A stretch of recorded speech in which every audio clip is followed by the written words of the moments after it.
When I was 15 years old, my parents told me that they were getting a divorce. It's not a situation that's unique to me. Divorce rates have been steadily rising in the United States since the 70s, and my parents have been growing apart for years, and arguments were growing more frequent. But it wasn't exactly a clean split. Uh, I often said back then that it was like living in a powder keg. Any stray comment or funny look could ignite an entire evening of yelling and slamming doors. And I'm fine. I'm not telling you all this to make you feel sorry for me. This was almost 10 years ago, and every member of my family, myself included, has healed and moved on from the situation. So it's fine. I just mention all of this to paint a picture of my environment in 2012. My parents were getting a divorce. In the midst of all this fighting was me, smack dab in the middle of my teens, full of hormones and angst, locked securely in the basement of my childhood home where no one would bother me. I had a couple hobbies that drowned out my parents' raised voices, like playing guitar, listening to Linkin Park, Coldplay, Bruno Mars, or Jason Mraz, playing Nazi zombies over Xbox Live, and most notably, making videos for YouTube.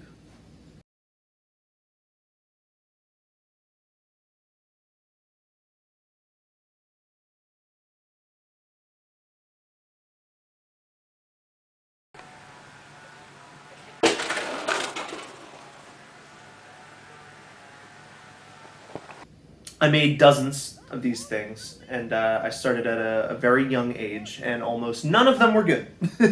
But they made me happy, and they seemed to make my friends happy too. Hell, I didn't even know they were bad at the time. As far as I was concerned, I was on par with the YouTube greats of the time, like Fred, Ray William Johnson, and Smosh, but not that Smosh, like old Smosh. But there was one creator that I always strived to be like, one that I always looked up to, one that I idolized for his insight and humor. Yep, you already know. It was Doug Walker. For those of you who don't know, God bless your soul, but Doug Walker, better known as his internet rantsona, the Nostalgia Critic, was an online creator in the late aughts and early teens who used his persona to yell and scream about old movies from his childhood. Usually, the screaming was purposefully over the top, and his criticisms were exaggerated for comedic effect, and he didn't usually hate the movies he was reviewing as much as he appeared to in his videos. Usually. This changed a lot over the years, and it kind of seems like he's coming from a place of sincerity nowadays, which is a lot, but anyways, I digress. From the first review I watched, I was obsessed. He got to watch movies and joke about them for a living. He seemed so intelligent and insightful, a cut above the other content I was watching at the time, no offense to Smosh. But he provided more than just an escape away from the distant screaming matches that I could hear from my basement. He was turning my interest in videos into an interest in film, an interest that would have a profound impact on my life. And no Doug Walker project had a more powerful impact on me than To Boldly Flee. To Boldly Flee is a 2012 film starring Doug Walker as the Nostalgia Critic alongside a multitude of other critics from Channel Awesome, Doug's media review company that he ran with his brother Rob, and some other more problematic people. This was the third installment in a series of movies that he would make along with all the other Channel Awesome critics, and hands down, this was the most ambitious one. This was simultaneously Doug's Infinity War and Endgame rolled into one 3.5 hour long cinematic experience. And yes, it is the same exact length as The Irishman. And in case you couldn't tell from my facetious use of quotation marks, it is not good. Everything from the acting to the script to the direction to the color grading to the audio mixing to the special effects to the costumes. Everything about it is amateurish at best and borderline unwatchable at its worst, especially considering that it was directed by someone who built an entire career out of film criticism. The plot is nonsensical and the jokes just boil down to, haha, pop culture reference! Listen, I could sit here and spend an Irishman equivalent amount of time breaking down and analyzing To Boldly Flee, but that's not the goal of this video.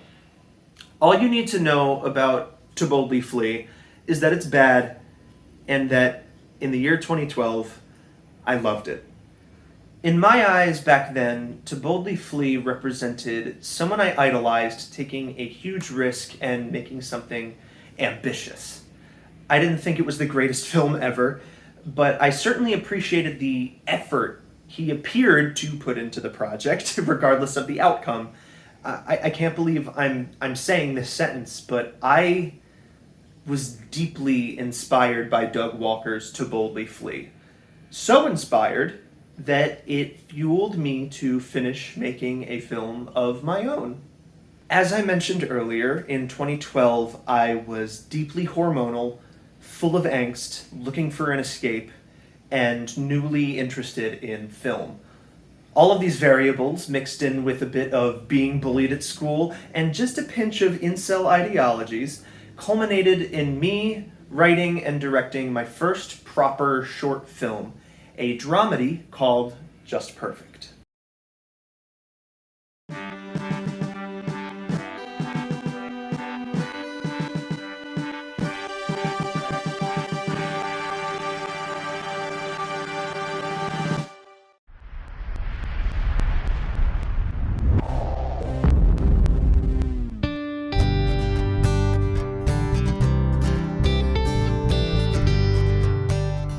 Just Perfect is a 2013 wish fulfillment film written by, directed by, and starring me.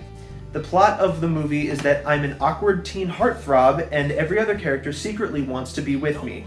Yes, every character. Because I'm gay! I can't believe I just told you that! And I have to go through the excruciatingly grueling process of deciding who I'm gonna take to the dance. It's a collection of teen movie tropes loosely tied together in a barely watchable first attempt from a kid who learned most of his filmmaking skills from the Nostalgia Critic. All of this to say, it's bad. There was a point in my life where I was proud of Just Perfect. I put a ton of effort into it. It was one of the first scripts that I'd ever written. It was one of the first significant acting roles that I'd ever had. It solidified my working partnership with one of my best friends, Pat, who I still collaborate with and talk to on a daily basis. And it got me out of that basement. And most importantly, it was my first step towards becoming a filmmaker. Over the years, I would continue writing scripts, making some of them, abandoning others, constantly just working to better myself and my craft. And I started to realize that the farther away that I got from Just Perfect, the worse it started to look. But I didn't see that as a bad thing. I just took that as proof that I was growing. You know, I was making new films and each one looked better than the last. I wasn't the kid in the basement anymore. By 2015, my parents had fully separated. I lived with my mom and my uncle for the rest of high school, and by that point, I had decided that I wanted to be a filmmaker, and that's what I would study in college. Both of my parents were supportive, to my surprise. I thought they were going to try and talk me out of it, you know? Don't go to art school, become a lawyer. But no. I was incredibly lucky to have two very supportive parents. And they wanted me to follow my dream, and so I did. That year I graduated high school and started film school in the fall. And I was so anxious when I got there. I was a loner for a pretty decent amount of time. I never wanted to leave my dorm, but I was lucky enough that in the very first college course that I ever took, there were some pretty cool people who actually wanted to talk to me, including this cool, mysterious, quiet girl. I was immediately intimidated by her, and I even developed a little bit of a crush, but she had a boyfriend, so I figured it was never going to happen. But her name was Lily, and she is now my wife. All of this happened because I was interested in film. And I was interested in film in large part due to Doug Walker. In 2018, a document was released to the public entitled Not So Awesome. The document was comprised of various allegations toward the leadership of Channel Awesome, Doug Walker's media review company, made by former employees alleging a multitude of toxic behaviors and abusive and harmful situations, along with evidence supporting the claims. I've read the whole thing and it's pretty damning. I highly recommend that you give it a look if you're at all interested in the Nostalgia Critic as a piece of internet history. The day that document was released was the day I lost any lingering respect for Doug Walker. I say lingering because over the years, even before Not So Awesome, as I grew as a filmmaker and as a person, my enjoyment of the Nostalgia Critic videos waned. When I'd show my friends a video of his, they'd politely respond that they just don't find him that funny, and I would quickly agree. It was true, I didn't think he was that funny, not anymore. In fact, as I progressed through film school, I started to realize that my understanding of film as a medium began to eclipse anything that he could ever discuss in his videos. So, I didn't like the humor. I didn't need the film knowledge anymore. Why was I still watching him? Nostalgia. In the past year, I've watched a bunch of YouTube videos about Doug Walker. Some of my favorites include this one by Dan Olson, this one by Sarah Zed, and this one by Lola Sebastian. Please give those a look when you're done my video. They're all great creators and their videos are wonderful.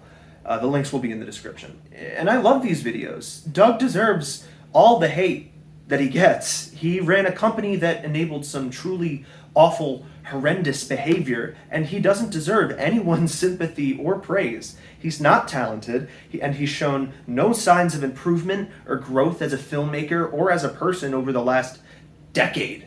He deserves to remain in some bygone, forgotten corner of the internet doomed to irrelevance and indifference. So why the fuck do I still care? I look at To Boldly Flee and I see incompetence. There was effort put in, sure, but almost all of it was misplaced. But I just can't help myself. This 15-year-old kid trying his hardest to make something as good as his idols and failing spectacularly on the internet for all to see. Sure, Just Perfect didn't get To Boldly Flee numbers, but 600 views isn't nothing, especially for a 15-year-old kid. I look at Doug and I see that kid. I see me. I shouldn't. I wish I didn't.